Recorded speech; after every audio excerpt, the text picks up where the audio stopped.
আসসালামু আলাইকুম দর্শক।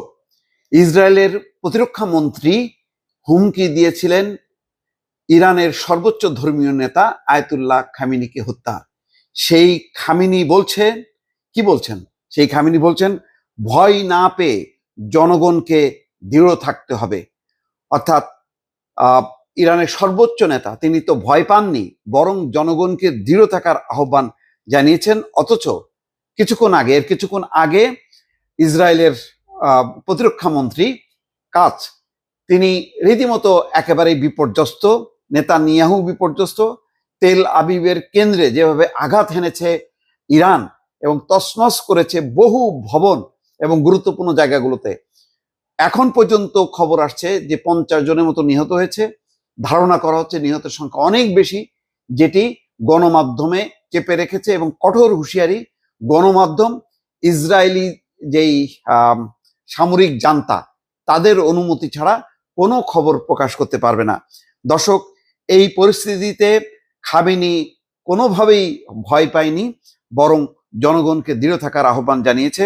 দর্শক, সেই খবরে বলা হচ্ছে ইসরায়েলের আগ্রাসনের ভয় না পেয়ে দৃঢ় থাকতে নিজের দেশের জনগণের প্রতি আহ্বান জানিয়েছেন ইরানের সর্বোচ্চ নেতা আয়াতুল্লাহ আলী খামেনি। এর আগে পেজেশকিয়ান, ইরানের যে প্রেসিডেন্ট, তিনিও কিন্তু বলেছেন জনগণকে দৃঢ় মনোবল রাখতে হবে এবং প্রতিরোধ গড়ে তোলার মানসিকতা অর্জন করতে হবে। যেই আহ্বান জানিয়েছেন ইরানের প্রেসিডেন্ট পেজেশকিয়ান, একই আহ্বান জানাচ্ছেন খামেনি, যাকে কিছুক্ষণ আগে ইসরায়েলের প্রতিরক্ষা মন্ত্রী হত্যার হুমকি দিয়েছেন। দর্শক, বিবিসির খবরে বলা হচ্ছে যে তিনি বলছেন জনগণের উদ্দেশ্যে, শত্রু যদি বুঝতে পারে আপনি ভয় পাচ্ছেন তাহলে তারা আপনাকে ছাড়বে না। তিনি আরো বলেন, আপনারা এখন পর্যন্ত যেভাবে আচরণ করেছেন তা অব্যাহত রাখুন, সেই আচরণই আরো দৃঢ়তার সঙ্গে চালিয়ে যান। অথচ দেখেন কিছুক্ষণ আগে কি বলেছে প্রতিরক্ষা মন্ত্রী ইসরায়েলের, বলছে খামেনিকে উদ্দেশ্য করে বলছে আর বেঁচে থাকার সুযোগ দেওয়া যায় না। কেন বলছে? যেহেতু একেবারে গুড়িয়ে দিচ্ছে তেল আবিব। বলছেন খামেনি প্রকাশ্যে ঘোষণা দেন তিনি ইসরায়েলকে ধ্বংস করতে চান, হাসপাতালের উপর হামলার নির্দেশও তিনি ব্যক্তিগতভাবে দিয়েছেন। অথচ ইরান কিন্তু পরিষ্কার করেছে, যে হাসপাতালের কথা বলছে ইসরায়েল, বলছে তার পাশে যে তাদের সামরিক ঘাঁটি আছে সেই ঘাঁটি লক্ষ্য করে ক্ষেপণাস্ত্র চালিয়েছে। তার বিস্ফোরণের শব্দে হাসপাতালের কিছু ক্ষতি হয়েছে, কিন্তু কোনো মানুষ মারা যায়নি। তারা বলেছে যে হাসপাতাল তাদের টার্গেট না, তাদের টার্গেট হচ্ছে ইসরায়েলের গোয়েন্দা এবং সামরিক স্থাপনা। তিনি বলছেন দেখেন কাজ কত বড় নিষ্ঠুর এবং ভয়ঙ্কর।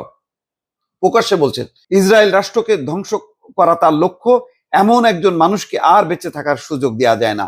এই হত্যাকাণ্ড হতাহত করা এটা শুরু করলো একটি স্বাধীন সার্বভৌম দেশ ইরানের ভেতরে ঢুকে। ইসরায়েল প্রথম রাতে, দর্শক মনে আছে, শুক্রবার রাতে 20 জন সেনা কমান্ডার এবং 6 জন পরমাণু বিজ্ঞানীকে এক নিমেষে হত্যা করলো। তারা বলছে, তারা এখন আফসোস করছে যে হাসপাতালে হামলা হয়েছে, মানুষজনকে হামলা হচ্ছে, যে নৃশংস, এটা আর সহ্য করা যায় না। নেতানিয়াহু যেটা বলছে, আজকে তারা খামেনিকে পর্যন্ত করছে, আর খামেনি ভয় পেয়েছে, বরং বলছে উল্টোকে ভয় পাবেন না, ভয় পাইলে তারা আরো পেয়ে বসবে। দর্শক, এই হচ্ছে ইরানের জাতির এখন সমস্ত আস্থা বিশ্বাস খামেনির উপর, যেই খামেনি এখন নেতৃত্ব দিচ্ছেন। দর্শক, ভালো থাকবেন। আল্লাহ হাফেজ।